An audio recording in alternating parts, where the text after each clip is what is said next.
नमस्कार दोस्तों, आज मैं आपको आजा एकादशी व्रत में सुनी जाने वाली 5 कहानी सुनाने जा रही हूँ। प्रेम से बोलिए विष्णु भगवान की जय हो। युधिष्ठिर ने कहा, हे जनार्दन, आगे अब आप मुझसे भाद्र मास के कृष्ण पक्ष की एकादशी का नाम और महात्म्य का वर्णन कीजिए। श्री कृष्णचंद्र जी ने कहा, हे राजन, इस एकादशी का नाम अजा है और यह एकादशी सब पापों को नष्ट करने वाली और अत्यंत ही फल को देने वाली है। इसका व्रत करके जो भगवान की पूजा करते हैं और इसके महात्म्य को पढ़ते तथा सुनते हैं, उनके सब प्रकार के पाप नष्ट हो जाते हैं। अब इस व्रत का फल किसको किस प्रकार से प्राप्त हुआ वह सुनो। पूर्व समय में समस्त पृथ्वी का चक्रवर्ती तथा सत्य प्रतिज्ञ वाला हरिश्चंद्र नामक राजा हो चुका है। उसके किसी कर्म के कारण उसका समस्त राज्य यहाँ तक नष्ट हो गया कि उसको अपने पुत्र तथा स्त्री को बेचने के लिए बाध्य होना पड़ा। इस प्रकार का धर्मशील राजा होने पर भी उसको चंडाल का सेवक होकर मृतकों का कफन कर स्वरूप में लेना पड़ा। परंतु उसने अपने इस प्रकार की संकटकालीन अवस्था में भी धर्म और सत्य को नहीं त्यागा। इस प्रकार चंडाल का सेवक होकर उनका दीर्घकाल व्यतीत हो गया। तब वह एक दिन अत्यंत ही दुखित होकर विचार करने लगा कि मेरा इस घोर पाप से किस प्रकार से उद्धार होगा। इस प्रकार चिंता ग्रसित था कि उसी समय गौतम ऋषि उस स्थान पर आ गए। गौतम ऋषि को देखकर राजा ने अपने सब कष्टों का वृतांत उनको सुनाया। गौतम ऋषि राजा के इस कष्टपूर्ण बातों को सुनकर दुखित हुए और राजा को अजा एकादशी के व्रत के अनुष्ठान का उपदेश दिया। हे राजन, भाद्रपद में कृष्ण पक्ष की एकादशी व्रत का अनुष्ठान विधि पूर्वक करो और समस्त रात्रि जागरण करके भगवान का स्मरण करो। इस व्रत के प्रभाव से तुम्हारे सब पाप क्षय हो जाएंगे और तुम सभी प्रकार के कष्टों से छूट जाओगे। इस प्रकार राजा को उपदेश देकर मुनि जी वहां से चले गए। मुनि जी के कथना अनुसार राजा हरिश्चंद्र ने इस उत्तम व्रत का अनुष्ठान किया और सारी रात जागरण करते हुए भगवान का भजन करते रहे। इस प्रकार व्रत के प्रभाव से राजा हरिश्चंद्र के सब पाप क्षय हो गए और सब कष्टों से मुक्त होकर अपने पुत्र और पत्नी को प्राप्त किया और शत्रुओं से रहित राज्य को प्राप्त कर सकल परिवार सहित आनंद का उपभोग किया और अंत में वैकुंठ लोक की प्राप्ति हुई। इस व्रत को करने वालों के सब प्रकार के पाप नष्ट हो जाते हैं और वैकुंठ लोक की प्राप्ति होती है। जो इसका महात्म्य पढ़ता अथवा सुनता है वह अश्वमेघ यज्ञ का फल प्राप्त करता है। प्रेम से बोले विष्णु भगवान की जय हो। अब सुनते हैं 11 माता की कहानी। प्रेम से बोले 11 माता की जय हो। एक समय की बात है, एक नगर में एक राजा राज्य करता था। वह बहुत ही धार्मिक प्रवृत्ति का था। उस राजा को समय आने पर 2 कन्याओं का जन्म हुआ। राजा की छोटी बेटी भी अपने पिता के तरह ही धार्मिक थी। वह नियम धर्म से रहती थी। साथ ही वह बचपन से ही 11 का व्रत भी करने लगी। 11 माता की कृपा से राजा की छोटी बेटी लोकप्रिय हो गई। उसकी हर तरफ प्रशंसा होती रहती थी। यह सब देखकर राजा की बड़ी बेटी को बड़ा ही ईर्ष्या होता था। वह अपने बहन से जलती रहती थी। एक बार की बात है, पड़ोसी राजा का बेटा बड़ी बेटी को देखने आया, लेकिन उसे बड़ी बेटी की जगह छोटी बेटी पसंद आ गई। अब तो बड़ी बहन अपनी छोटी बहन से और भी अधिक जलने लगी। वह अपने छोटी बहन को मारने के नए नए तरीके अपनाती है। एक बार खाना में जहर मिलाकर उसे खिलाने की कोशिश करती है। एक बार मटके में जहरीला सांप रखकर छोटी बहन के कमरे में रख देती है। एक बार छोटी बेटी को पनघट पर पानी भरने के लिए ले जाती है और धोखे से नदी में धक्का दे देती है। हर बार 11 माता उसे बचा लेती हैं, क्योंकि वह 11 माता का व्रत किया करती थी। बड़ी बहन बहुत परेशान हो गई कि यह तो किसी भी तरह से नहीं मरती। एक दिन बड़ी बहन छोटी बहन से बोली, मेरी प्यारी बहन, भगवान ने हम सबकी मृत्यु किसी न किसी तरह से लिखी है। क्या तुम्हें पता है तुम्हारी मृत्यु कैसे होगी? छोटी बहन बहुत ही सीधी साधी थी। वह बोली, मेरी मृत्यु मेरे पालतू तोते के गले में जो हार है उसी में अटकी हुई है। यदि कोई मेरे तोते को मारकर वह हार पहन ले तो मैं मूर्छित हो जाऊंगी और फिर उस हार को उतारकर कोई रख दे तो मैं जीवित हो जाऊंगी। उस रात छोटी बहन अपने पिताजी के पास गई और बोली, पिताजी मुझे शक है, यदि मैं मर जाऊं तो आप मुझे जलाना मत, आप मुझे हमारे पुराने महल के कुएं के पास झोपड़ी बनाकर खाट पर सुला देना। राजा बोला, बेटी तुम ऐसा क्यों बोल रही हो, 3 दिन बाद तो तुम्हारी शादी है। तब छोटी बेटी बोली, पिताजी समय का कोई भरोसा नहीं। इस तरह शादी वाला दिन भी आ गया। उसी दिन बड़ी बहन छोटी बहन के पालतू तोते को ढूंढती है, पर वह उसे कहीं नहीं मिलता। तभी दरवाजे पर बारात आ जाती है। बरमाला का कार्यक्रम संपन्न हो जाता है, फेरों की रस्म शुरू हो जाती है। उधर बड़ी बहन तोते को ढूंढ लेती है और वह उस तोते को मार देती है। वहीं छोटी बहन 3 फेरे राजकुमार के साथ पूरा कर लेती है। तभी छोटी बहन मूर्छित होकर गिर जाती है। उधर बड़ी बहन तोते के हार को खुद पहन लेती है। इधर सभी घबरा जाते हैं। सभी बारातियों में हलचल मच जाती है कि राजकुमारी को क्या हुआ। सभी डर जाते हैं। तब राजा वैद्य हकीमों को बुलाते हैं। छोटी राजकुमारी को महल में ले जाकर लिटा दिया जाता है। वैद्य हकीम राजा से कहते हैं, राजकुमारी न मरी हैं न जीवित हैं, हमने ऐसा पहली बार देखा है। तब राजा उनसे कहते हैं, वहां जाकर बोलना कि राजकुमारी बेहोश हैं, अभी थोड़ी देर में ठीक हो जाएंगी। यदि तुम ऐसा नहीं कहोगे तो मैं तुम्हें फांसी दे दूंगा।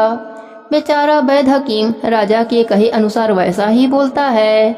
तभी बड़ी बेटी आती है और कहती है, पिताजी मुझे छोटी बहन के मरने का बहुत दुख है। उससे ज्यादा दुख मुझे आपकी इज्जत का है, जो कि खराब हो जाएगी। आप ऐसा करो कि मेरी शादी राजकुमार के साथ करा दो, तब सब ठीक हो जाएगा, आपकी इज्जत भी रह जाएगी। तब राजा को यह बात ठीक लगी और राजा ने छोटी बेटी के कपड़े पहनाकर फेरों में बैठा दिया। पर राजकुमार ने मना कर दिया। कहा, यह मेरी पत्नी नहीं है। मेरी पत्नी जब बोलती है उसके मुख से फूल झड़ते हैं। लेकिन सबने समझा बुझाकर उसे 4 फेरे लगवा दिए। बड़ी राजकुमारी ससुराल आई तो राजकुमार न तो उनसे बात करते थे, न उनके हाथ से पानी पीते थे, न ही उनके हाथ का बनाया हुआ खाना खाते थे। राजकुमार ने मन ही मन सोचा, मैं पता लगाकर रहूंगा कि मेरी पत्नी के साथ क्या हुआ। एक दिन राजकुमार दुखी होकर घोड़े पर बैठकर जा रहे थे कि घोड़ा वहीं जाकर रुका जहां राजकुमारी की अधमरी लाश रखी गई थी। राजकुमार ने मन ही मन सोचा कि घोड़ा यहाँ किस कारण से रुका है, कोई तो वजह होगा जो कि घोड़ा यहाँ रुक गया है। तब राजकुमार ने घोड़े से उतरकर पुराने महल में गए। वहाँ एक चौकीदार था। राजकुमार ने पूछा, यह महल किसका है? तब चौकीदार ने बताया कि यह महल आपके ससुर जी का है। वहाँ खाट पर कौन सो रहा है? राजकुमार ने चौकीदार से पूछा। तब चौकीदार कहने लगा कि यह राजा की छोटी बेटी हैं, जो शादी वाले दिन अधमरी हो गई थीं। तब राजकुमार ने कहा, यह तो मेरी पत्नी है, इसके साथ मेरे फेरे हुए थे। राजकुमार ने चौकीदार से कहा, तुम किसी से कुछ मत कहना कि मैं यहाँ हूँ, मैं तुम्हें मुँह मांगी रकम दूंगा। चौकीदार ने हाँ कह दिया। राजकुमार खाट के पास गया और बचे हुए फेरे खाट के साथ ले लिया। राजकुमार उस दिन वहीं पर रहा। छोटी रानी रात को खड़ी हो गई। उसने अपने पास अपने पति को देखा तो उसने बहुत रोई। राजकुमार ने पूछा, बड़ी अजीब बात है, तुम शादी वाले दिन मूर्छित कैसे हो गई थी? तुम्हारे पिताजी ने मेरी शादी तुम्हारी बड़ी बहन से करवा दिया, पर मैंने उसे स्वीकार ही नहीं किया है। तुम मुझे पूरी बात बताओ, तुम दिन भर मूर्छित क्यों रहती हो? इस टाइम उठ कैसे गई, इसका भी राज बताओ। तब राजकुमारी ने अपने पति को तोते और हार वाली सारी बात बताई और यह भी बताया कि यह बात मैंने अपने बड़ी बहन को बताई थी। एक दिन उसने मुझसे मेरे मृत्यु का उपाय पूछा, तब मैंने उसे पूरी बात बताई थी। मेरी बड़ी बहन मुझसे बहुत ईर्ष्या करती है। उसने कई बार मुझे मारने की कोशिश की, पर 11 माता ने मुझे हर बार बचा लिया। यह सब मेरी बड़ी बहन ने किया है। तोते के गले में जो हार था वह मेरी बहन दिन में पहन लेती है और रात को उतार देती है। इसलिए मैं दिन में मूर्छित रहती हूँ और रात को जीवित हो जाती हूँ। यदि वह हार मुझे वापस मिल जाए तो मैं हमेशा के लिए जीवित हो जाऊंगी। इतना सुनकर राजकुमार गुस्से से अपने महल गया और बड़ी बहन के गले से हार निकाल कर लाया और अपने पत्नी को पहना दिया। उसकी पत्नी जीवित हो गई। फिर उसे लेकर महल गया और उसकी बड़ी बहन को महल से निकल जाने के लिए कहने लगा। बड़ी बहन रोने लगी और रोते रोते बोली, हे छोटी बहन, तुम्हें क्यों हर खुशी भगवान दे देते हैं और मुझे क्यों दुख देते हैं, इसका रहस्य बताओ। तब छोटी बेटी बोली, तुम्हारे मन में लालच रहता है, इस कारण तुम्हें दुख मिलता है, और मैं सबका कल्याण चाहती हूँ। साथ ही एकादश का व्रत भी करती हूँ, इसलिए काल भी मेरा कुछ नहीं बिगाड़ सकता। यह सब एकादश माता की महिमा है, जो मेरे साथ तुमने कई अनहोनी किया पर हुआ नहीं। हर बार एकादश माता ने मेरी रक्षा करी। अब बड़ी बहन की आंखें खुल गई। वह बोली, हे बहन, मुझे क्षमा कर दो, मैं कहाँ जाऊंगी। तुम मुझे एक छोटा सा घर दे दो, मैं उसी में रह लूंगी। छोटी बहन को अपने बड़ी बहन पर दया आ गई। वह राजकुमार से कहकर अपने बड़ी बहन के लिए एक महल दिलवा दिया। बड़ी बहन उसी में रहने लगी। अब वह नेम धर्म से अपना दिन बिताती थी, साथ ही एकादश का व्रत भी करने लगी। इधर छोटी बहन अपने पति के साथ राज सुख भोगने लगी, साथ ही एकादश का व्रत भी करने लगी। एकादश माता की कृपा से छोटी रानी को एक सुंदर सा पुत्र उत्पन्न हुआ और महल में रिद्धि सिद्धि का वास हो गया। हे एकादश माता, जैसे आपने छोटी राजकुमारी पर अपनी कृपा करी, वैसे ही अपने सभी भक्तों पर अपनी कृपा बनाए रखना।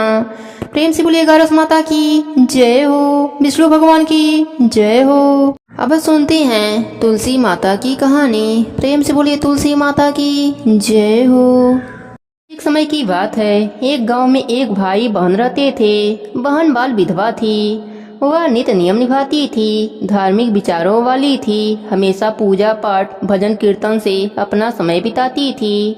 नित्य नियम से तुलसी सींचती थी, तुलसी माता की कथा कहानी कहती थी। इस बात से भाई की पत्नी को बहुत गुस्सा आता था। एक दिन उसने तुलसी माता का पौधा उखाड़कर घर के बाहर फेंक दिया और ताने मारने लगी। बहन से भाभी के ताने सहन नहीं हुए। वह अपना तुलसी का गमला उठाकर गांव के बाहर चली गई। भाई जब घर आया तो बहन को घर पर नहीं देखकर अपने पत्नी से पूछा, बहन कहाँ गई है? तो भाभी ने कहा, तुम तो घर में रहते नहीं हो, बाहर चले जाते हो, और तुम्हारी बहन तो कुलच्छनी है, पता नहीं कहाँ कहाँ फिरती रहती है। भाई को बड़ा क्रोध आया। सुबह से शाम हो गई और बहन का पता नहीं चला। इधर बहन जंगल में जा रही थी, उसे कुछ नजर नहीं आ रहा था। वह एक पेड़ की छाया में बैठ गई और वहाँ बैठी बैठी रोने लगी। हे तुलसी माता, मैंने तो कभी भी कोई अधर्म का काम नहीं किया, आप ही साक्षी हो, और आप मेरी रक्षा करना। तुलसी माता एक बुढ़िया का रूप धर के आई और उस लड़की से बोली, बेटी तू यहाँ क्या कर रही है? तो उसने सारी बात बताई। वह कहने लगी, नित्य नियम निभाए बिना मैं नहीं रह सकती। तब बुढ़िया माई माया से एक धर्म नगरी बनाई, जिसका नाम धर्म नगरी रखा।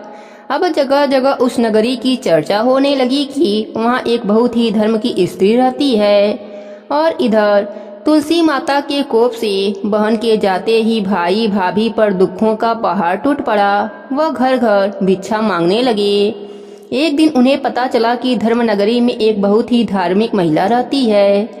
वह बहुत दान पुण्य करती है, गरीबों की मदद करती है। तो वह दोनों भी उस नगरी में गए। जब नगर में गए और उस स्त्री की बड़ाई सुने तो उसकी भाभी को याद आया कि मेरी ननद भी ऐसे ही पूजा पाठ नित्य नियम निभाती थी, परंतु मैंने ही उसे घर से बाहर निकाल दिया। एक दिन दोनों भिक्षा लेने बहन के द्वार पर पहुँचे तो बहन तो देखते ही पहचान गई, परंतु भाई और भाभी अपने बहन को नहीं पहचाने, क्योंकि वह तो पूरा ठाट बाट से रहती थी। तब भाभी की आंखों में पानी भर आए तो उसने पूछा, आप क्यों रो रही हो? भिक्षा कम हो तो और ले जाओ, या कोई और तकलीफ हो तो बोलो, मैं तुम्हारी क्या सहायता कर सकती हूँ। तब भाभी और जोर जोर से रोने लगी और पैरों में गिर पड़ी और माफी मांगने लगी। तब बहन बोली, आप लोग कौन हैं? तब वह बोली, ननद बाई सा, मुझे क्षमा कर दो, परंतु आपकी आवाज से मैंने तो आपको पहचान लिया है। मैंने आपको बहुत बुरा भला कहा है, आपके तुलसी माता को भी उखाड़ कर फेंक दिया है। अब भाई को सारी बात पता चल गया कि यह हमारी दशा ऐसे कैसे हो गई। वह अपने पत्नी को डंडा से मारने लगा। तब वह बोली, इनसे गलती हो गई है, इन्हें क्षमा कर दो। मेरी तो तुलसी माता ने बहुत रक्षा करी है, यह सब उन्हीं का दिया हुआ है। तब उसने तुलसी माता से प्रार्थना की, हे तुलसी माता, जो मेरे भाग्य में हो वह मुझे दे दो और अपनी माया समेट लो। तुलसी माता प्रसन्न हुई, उसे खूब अन्य धन दिया और अपनी माया नगरी को समेट लिया।